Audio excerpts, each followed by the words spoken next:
Back now at 7:30 here on CBS Mornings, and this summer is likely to be among the busiest travel seasons in years. So to find out what to expect, we've got an exclusive interview with Delta Airlines CEO Ed Bastian. But first, let me run you through the numbers. This month alone, the TSA says it screened more than 35 million passengers, and the agency is predicting record numbers could pass through our nation's airports this summer. Delta tells CBS News it's already getting ready to fly 2.8 million passengers over Memorial Day weekend, and the airline has already booked 75% of its international flights for the summer. So, Ed Bastian joins us now only on CBS Mornings. Thank you very much for being here. Yes. Good to be with you guys. One thing that could affect all of those travel plans is a recession, particularly a global recession. You've said you were not concerned, but now we've got this debt ceiling debacle looming. What's your message to Washington right now?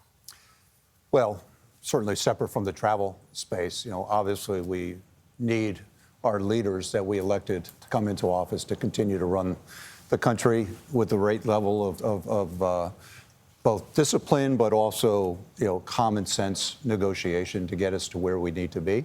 But getting to your question on the economy is in an interesting place. You certainly have some businesses, some industries that goods. Home Depot yesterday announced that they were a little short on their revenues. I think people are not buying things as much. They're investing in themselves. They're investing in experience. They're investing in premium opportunities. And they had 3 years to sit and look at their plans that they wanted to go, and they're out trying to recapture that and reclaim that experience. And I know you all travel. The planes are full. People are going. People are happy to be getting back to reclaim their life and their joy, and we're continuing that, and I don't see that changing.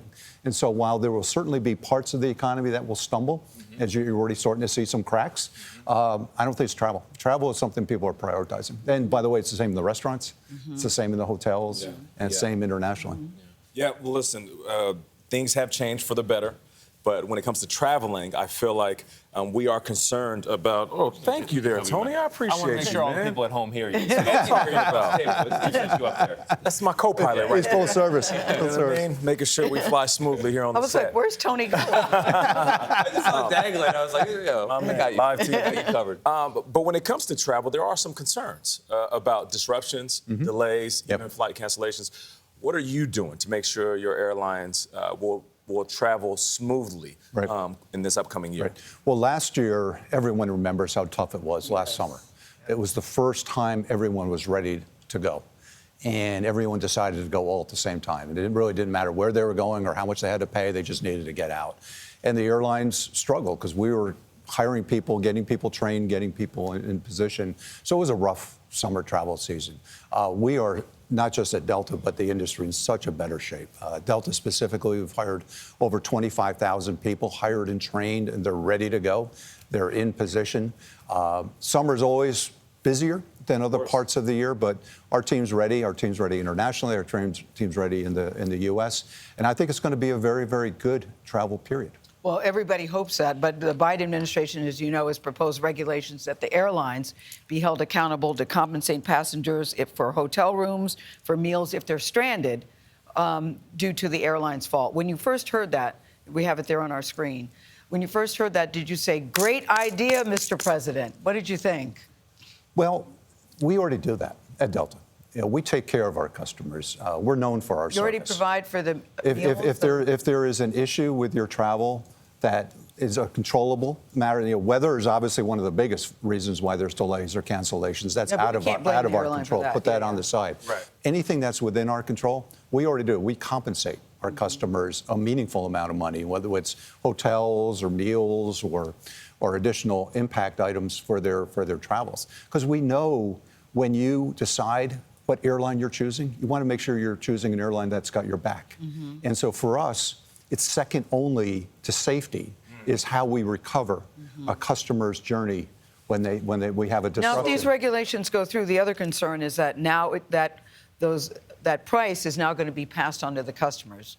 Is that going to happen, do you think? Well, there's no question if there is another layer of government regulation and cost that's introduced into the system, it'll eventually find its way back into ticket prices. That's just common business logic. Was there a knee-jerk reaction to possibly lobby against these new regulations Biden proposed? Well, we haven't even seen what they are yet, so it's premature to be out giving specific comments, Nate. Yeah. But as I said, this is something we already do. At Delta, we already pay compensation this last year in hundreds of millions of dollars for customers, which I don't think people appreciate.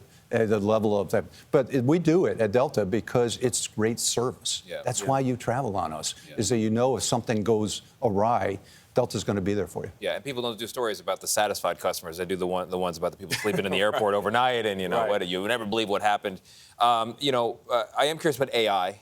3 years ago, you guys started using AI to help with travel disruptions, help you make decisions. Yeah. Where are you today with integrating AI into the way you do business? Well, technology and digital and AI, these are continued advances, and whether it's how we better manage turbulence with respect to flight and atmospheric conditions, all the way down to we announced this year that we're rolling out free Wi-Fi on our planes, and it's over the course of the next year, it's going to be worldwide on Delta. It's free, it's fast, it's high-end, high speed. I like that. And customers are adopting it quickly. The only requirement we have is you be a member of our SkyMiles program, so you can log into the system. Could you incorporate television in all of your things? You know, some Delta flights have them, some don't, where you get satellite TV while you're on flight. I love watching TV Ed in real time. Well, Is there anything you could do about that? We are doing that. So we never stopped taking the TV screens off the plane. Some airlines did. Yeah, but We didn't. some just have Live movies. TV in I mean, particular. live TV. Yeah. She doesn't want to do this streaming thing. Yeah. Flight No, entertainment. She wants direct TV. we have DirecTV Okay. on our planes, and it's not on international because we don't have the international license rights. But it's on almost all of our U.S. planes. There's still a handful that don't have some of the smaller planes. I know something but that it's can help largely you, there. Ed, with customer satisfaction. You know, in the summer they have Summer Fridays. You could have Summer Fridays. Everybody flies for free to the city of your choice. Mull that over. Well, I'll take got that. jokes. I'll take that back and put it. What now? Yeah. Gayle, you might want to get you a private jet. And Bastian, We can do that too, by the way. Thank you so much. I We want one of appreciate those, you. actually. Thank you. Thank you, guys. Sincerely.